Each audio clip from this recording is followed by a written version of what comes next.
जय भारत। राष्ट्रभक्त चैनल आपका स्वागत करता है। राष्ट्रभक्त चैनल आज पुनः सरकार से गुहार कर रहा है कि स्टेनोग्राफर जिनके 40% अंक प्रथम फेज में आए हैं उनको सेकंड फेज का परीक्षा में बैठने का मौका मिलना चाहिए। आज जानकारी में आया कि राजस्थान स्टाफ सिलेक्शन बोर्ड ने सेकंड फेज की परीक्षा की तारीख घोषित कर दी 29 अक्टूबर से लेके 31 अक्टूबर तक। और विज्ञप्ति में उन्होंने ये भी कहा कि अगले सप्ताह उसकी गाइडलाइंस बता दी जाएगी। राष्ट्रभक्त चैनल बार बार इस बात को दोहरा रहा है कि राजस्थान स्टाफ सिलेक्शन बोर्ड ने स्टेनोग्राफर की विज्ञप्ति में कहीं पे भी ये नहीं लिखा कि प्रथम फेज की परीक्षा के बाद द्वितीय परीक्षा में किसको शामिल किया जाएगा। कहीं नहीं लिखा कि 55% को लिया जाएगा, 60% को लिया जाएगा, 5 गुना के लिया जाएगा। ये अगर कहीं गलती हुई है, कई लोगों के मन में शंका उत्पन्न हुई है, तो उसका कारण केवल और केवल राजस्थान स्टाफ सिलेक्शन बोर्ड है।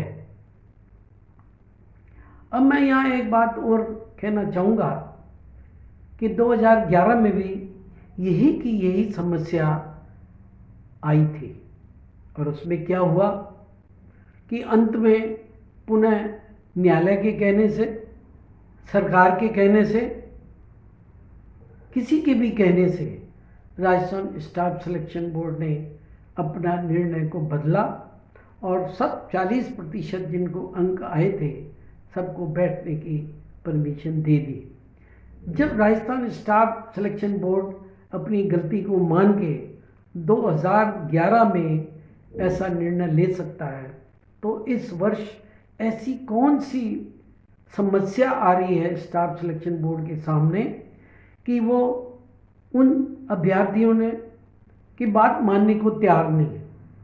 वो बेचारे 5-6 साल से अपनी शॉर्ट हैंड की प्रैक्टिस कर रहे हैं और उनके माता पिता ने कोचिंग सेंटर में पढ़ाकर उनके ऊपर लाखों रुपया खर्च किया है।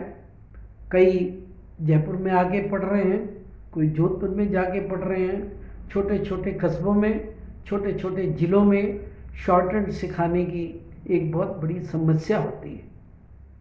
आज वो कहीं ना कहीं कुंठा के शिकार हो गए। उनका भविष्य अंधकार में है और अंधकार का कारण केवल एंड केवल राजस्थान स्टाफ सिलेक्शन बोर्ड। मैं या राष्ट्रभक्त चैनल एक बात सरकार का ध्यान देने के लिए आकर्षित कर रहा है कि राजस्थान स्टाफ सिलेक्शन बोर्ड को 40% लोगों के लिए सेकंड फेज की परीक्षा के लिए समस्या क्या है। केवल एक ही तो समस्या है कि परीक्षा ज़्यादा विद्यार्थियों की लेनी पड़ेगी। आज का युग एक स्वस्थ प्रतिस्पर्धा का युग है। एक परीक्षा में 10 जने बैठे, हो सकता है प्रतिभाशाली स्टेनोग्राफर नहीं मिले, और एक परीक्षा में 20 बैठे तो प्रोबेबिलिटी अच्छे लोगों की मिलने की संभावना बढ़ जाती है। 12 गुना में लगभग 15,000 अभ्यर्थी बैठेंगे और 15,000 की जगह 40,000 बैठ गए तो स्टाफ सिलेक्शन बोर्ड को, राजस्थान सरकार को प्रतिभाशाली स्टेनोग्राफर मिलने की संभावना बढ़ जाती है, जो कि पिछले 10 साल से समस्या आ रही है कि उनको प्रतिभाशाली स्टेनोग्राफर नहीं मिल रहे।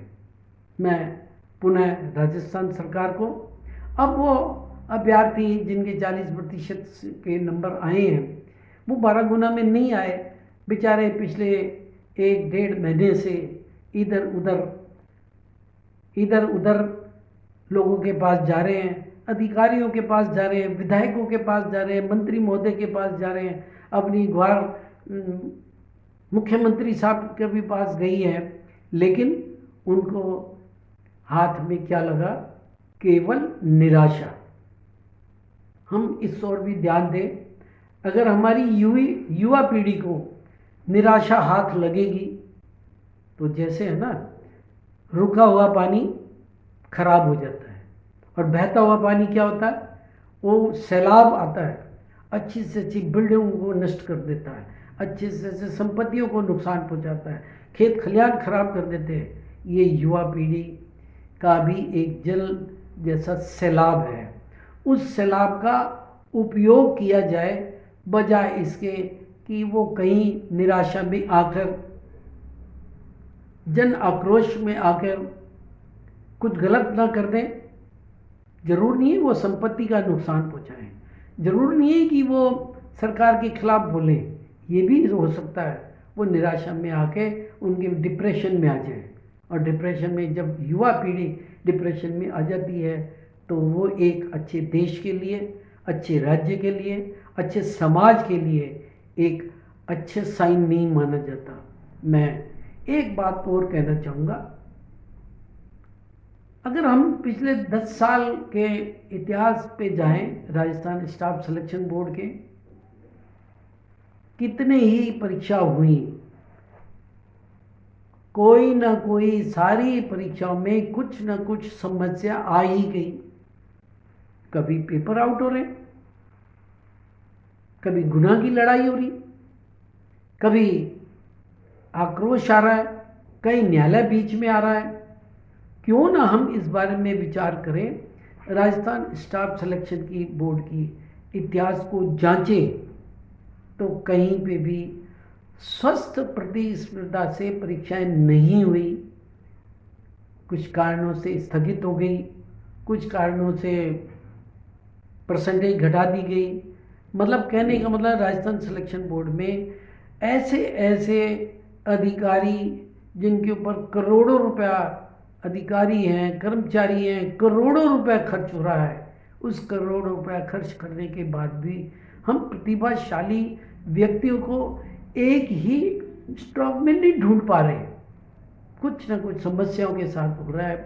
मैं राजस्थान सरकार से फिर पुनः दोहराऊंगा कि हमारे मुख्यमंत्री अशोक जी गहलोत इसके ओर ध्यान देवें और सरकार को अपनी बहुत ज़्यादा अहंकार का विषय नहीं बनाना चाहिए कि हम अपने निर्णय से बदलें क्यों। निर्णय अगर बदला जाता है उसका कारण केवल राजस्थान स्टाफ सिलेक्शन बोर्ड है और इसलिए उसको बदल के इन लोगों को अपना सेकंड फेज की परीक्षा में बैठने की परमिशन देनी चाहिए, क्योंकि गलती उन विद्यार्थियों की नहीं, गलती उन सरकार की नहीं, गलत है केवल उस सिलेक्शन एजेंसी की। यहाँ मैं अपना एक सुझाव भी देना चाहूँगा, कोई तो रीट की परीक्षा Rajasthan secondary board education Ajmer ले रहा है, कोई कौन ले रहा है, तो क्यों ना हम चयन का एक अलग से एजेंसी बना दें। जितनी भी परीक्षाएं हों स्टाफ के, ऊपर वालों के लिए तो आरपीएससी परीक्षा लेती है, हालांकि आरपीएससी में भी कुछ ना कुछ इस तरीके की घटनाएं आई हैं, लेकिन बहुत कम।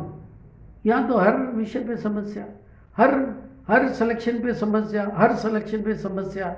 हम इस समस्या को कब तक खींचेंगे? तो राष्ट्रभक्त चैनल एक ये भी सरकार के विचार के लिए एक प्रश्न दे रहा है, लोगों का भी इसमें विचार माना जाए या कोई एक्सपर्ट कमेटी बना दी जाए कि एक ही सिलेक्शन की एजेंसी होनी चाहिए। धन्यवाद, प्रणाम।